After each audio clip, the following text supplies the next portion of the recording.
शांताकारं भुजंगशयनं पद्मनाभं सुरेशं विश्वाधारं गगनसदृशं मेघवर्णं शुभांगं लक्ष्मीकान्तं कमलनयनं योगिभिध्यानगम्यं वंदे विष्णु भवभयहरं सर्वलोकैकनाथं।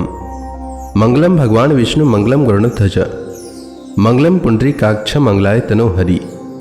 ओम नमो भगवते वासुदेवाय। आज का दिन आप सभी के लिए मंगलमय हो। आज मैं आपके लिए माघ मास कथा का 12वां अध्याय लेकर आया हूं। तो आइए सुनते हैं माघ मास कथा का 12वां अध्याय। श्री मैत्रेय जी कहते हैं, विदुर जी, पृथ्वी आदि कार्य वर्ग का जो सूक्ष्मतम अंश है, जिसका और विभाग नहीं हो सकता तथा जो कार्य रूप को प्राप्त नहीं हुआ है और जिसका अन्य परमाणुओं के साथ संयोग भी नहीं हुआ है, उसे परमाणु कहते हैं। इन अनेक परमाणुओं के परस्पर मिलने से ही मनुष्यों को भ्रमवश उनके समुदाय रूप एक अवयवी की प्रतीति होती है। यह परमाणु जिसका सूक्ष्मतम अंश है, अपने सामान्य स्वरूप में स्थित उस पृथ्वी आदि कार्यों की एकता का नाम परम महान है। इस समय उसमें न तो प्रलय आदि अवस्था भेद की स्फूर्ति होती है, न नवीन प्राचीन आदि काल भेद का भान होता है और न घटपट आदि वस्तु भेद की ही कल्पना होती है। साधु श्रेष्ठ, इस प्रकार यह वस्तु के सूक्ष्मतम और महत्तम स्वरूप का विचार हुआ। इसी के सदृश से परमाणु आदि अवस्था में व्याप्त होकर व्यक्त पदार्थों को भोगने वाले सृष्टि आदि में समर्थ अव्यक्त स्वरूप भगवान काल की भी सूक्ष्मता और स्थूलता का अनुमान किया जा सकता है। जो काल प्रपंच की परमाणु जैसे सूक्ष्म अवस्था में व्याप्त रहता है, वह अत्यंत सूक्ष्म है, और जो सृष्टि से लेकर प्रलय पर्यंत उसकी सभी अवस्थाओं को भोग करता है, वह परम महान है। 2 परमाणु मिलाकर एक अणु होता है और 3 अणुओं के मिलने से एक त्रस रेणु होता है, जो झरोकों में से होकर आई हुई सूर्य की किरणों के प्रकाश में आकाश में उड़ता देखा जाता है। ऐसे 3 त्रस रेणुओं को पार करने में सूर्य को जितना समय लगता है, उसे त्रुटि कहते हैं। इससे 100 गुना काल वेद कहलाता है और 3 वेद का एक लव होता है। 3 लव को एक निमेष और 3 निमेष को एक क्षण कहते हैं। 5 क्षण की एक काष्ठा होती है और 15 काष्ठा का एक लघु। 15 लघु की एक नाडिका कही जाती है।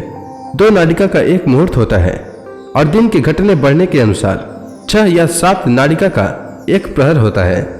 यह याम कहलाता है, जो मनुष्य के दिन या रात का चौथा भाग होता है।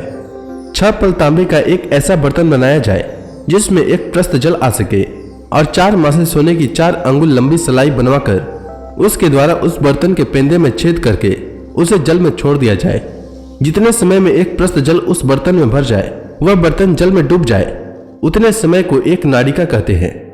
विदुर जी, 4-4 प्रहर के मनुष्य के दिन और रात होते हैं और 15 दिन रात का एक पक्ष होता है, जो शुक्ल और कृष्ण भेद से 2 प्रकार का माना गया है।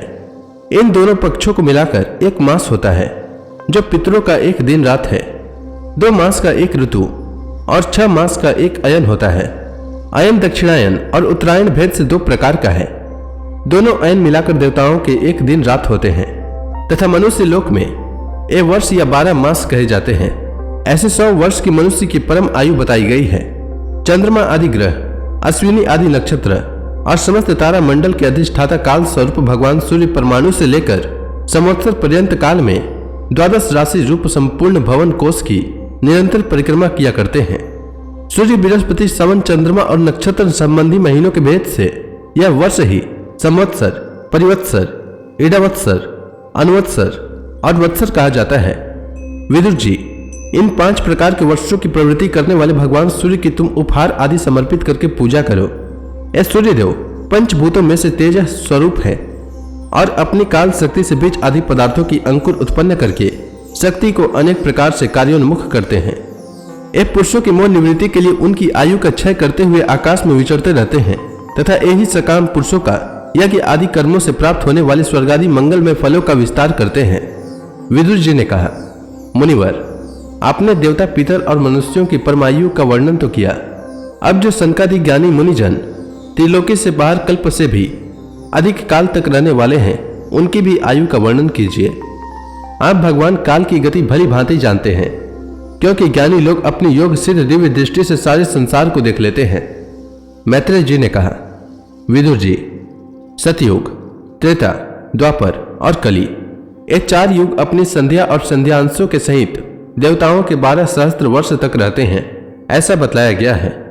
इन सत्यादि चारों युगों में क्रमशः 4, 3, 2 और 1 सहस्त्र दिव्य वर्ष होते हैं और प्रत्येक में जितने सहस्त्र वर्ष होते हैं उससे दुगने 100 वर्ष उनकी संध्या और संध्यांशों में होते हैं। युग की आदि में संध्या होती है और अंत में संध्यांश। इनकी वर्ष गणना सैकड़ों की संख्या में बतलाई गई है। इसके बीच का जो काल होता है उसी को काल वेताओं ने युग कहा है। प्रत्येक युग में एक एक विशेष धर्म का विधान पाया जाता है। सतयुग के मनुष्यों में धर्म अपने चारों चरणों से रहता है। फिर अन्य युगों में अधर्म की वृद्धि होने से उसका एक एक चरण छीन होता जाता है। प्यारे विदुर जी, त्रिलोकी से बाहर महलोक से ब्रह्मलोक पर्यंत यहाँ की 1 सहस्त्र चतुर्युगी का एक दिन होता है और इतनी ही बड़ी रात्रि होती है जिसमें जगत कर्ता ब्रह्मा जी शयन करते हैं। उस रात्रि का अंत होने पर इस लोक का कल्प आरंभ होता है। उसका क्रम जब तक ब्रह्मा जी का दिन रहता है तब तक चलता रहता है। उस एक कल्प में 14 मनु हो जाते हैं। प्रत्येक मनु 71 चतुर्युगी से कुछ अधिक काल तक अपना अधिकार भोगता है। प्रत्येक मनवंतर में भिन्न भिन्न मनवंशी राजा, सप्तर्षि, देवगण, इंद्र और उनके अनुयायी गंधर्व आदि साथ साथ ही अपना अधिकार भोगते हैं। यह ब्रह्मा जी की प्रतिदिन की सृष्टि है जिसमें तीनों लोकों की रचना होती है। उसमें अपने अपने कर्मानुसार पशु पक्षी, मनुष्य, पितर और देवताओं की उत्पत्ति होती है। इन मनवंतरों में भगवान सत्व गुण का आश्रय ले अपनी मनु आदि मूर्तियों के द्वारा पौरुष प्रकट करते हुए इस विश्व का पालन करते हैं। काल क्रम से जब ब्रह्मा जी का दिन बीत जाता है तब वे तमोगुण के संपर्क को स्वीकार कर अपने सृष्टि रचना रूप पौरुष को स्थगित करके निश्चेष्टा भाव से स्थित हो जाते हैं। उस समय सारा विश्व उन्हीं में लीन हो जाता है। जब सूर्य और चंद्रमादि से रहित वह प्रलय रात्रि आती है तब वे भू, भुव, स्व तीनों लोक उन्हीं ब्रह्मा जी के शरीर में छिप जाते हैं। उस अवसर पर तीनों लोक शेष जी के मुख से निकली हुई अग्नि रूप भगवान की शक्ति से जलने लगते हैं। इसलिए उसके ताप से व्याकुल होकर भृगु आदि मुनीश्वर गण महलोक से जल लोक को चले जाते हैं। इतने में ही सातों समुद्र प्रलय काल के प्रचंड पवन से उमड़कर अपनी उछलती हुई उताल तरंगों से त्रिलोकी को डुबो देते हैं। तब उस जल के भीतर भगवान शेष संयोग निद्रा से नेत्र मूंद कर शयन करते हैं। उस समय जल लोक निवासी मुनिगण उनकी स्तुति किया करते हैं। इस प्रकार काल की गति से एक एक सहस्त्र चतुर्युग के रूप में प्रतीत होने वाले दिन रात के हेर फेर से ब्रह्मा जी की 100 वर्ष की परमायु बीती हुई से दिखाई देती है। ब्रह्मा जी की आयु के आधे भाग को परार्ध कहते हैं। अब तक पहला परार्ध तो बीत चुका है, दूसरा चल रहा है। पूर्व परार्ध के आरंभ में ब्रह्म नाम का महाकल्प हुआ था। उसी में ब्रह्मा जी की उत्पत्ति हुई थी। पंडित जन उसे शब्द ब्रह्म कहते हैं। उसी परार्थ के अंत में जो कल्प हुआ था उसे पद्म कल्प कहते हैं। इसमें भगवान के नाभि सरोवर से सर्वलोक में कमल प्रकट हुआ था। विदुर जी, इस समय जो कल्प चल रहा है वह दूसरे परार्थ का आरंभक बतलाया जाता है। यह वाराह कल्प नाम से विख्यात है। इसमें भगवान ने शुक्र रूप धारण किया था। यह 2 परार्थ का काल अव्यक्त अनंत अनादि विश्वात्मा श्रीहरि का एक निमेष माना जाता है।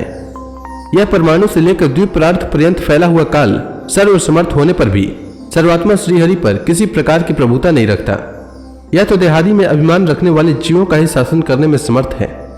प्रकृति, महतत्व, अहंकार और पंच तन्मात्र, इन 8 प्रकृतियों के सहित 10 इंद्रियां, मन और पंचभूत, इन 16 विकारों से मिलकर बना हुआ यह ब्रह्मांड कोश भीतर से 50 करोड़ योजन विस्तार वाला है तथा इसके बाहर चारों ओर उत्तरोत्तर 10-10 गुने 7 आवरण है।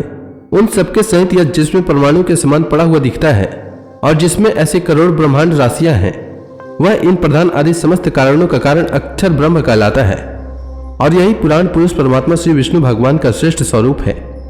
तो इसी के साथ यह अध्याय समाप्त हुआ। इसके आगे की कथा मैं कल के अध्याय में सुनाऊंगा।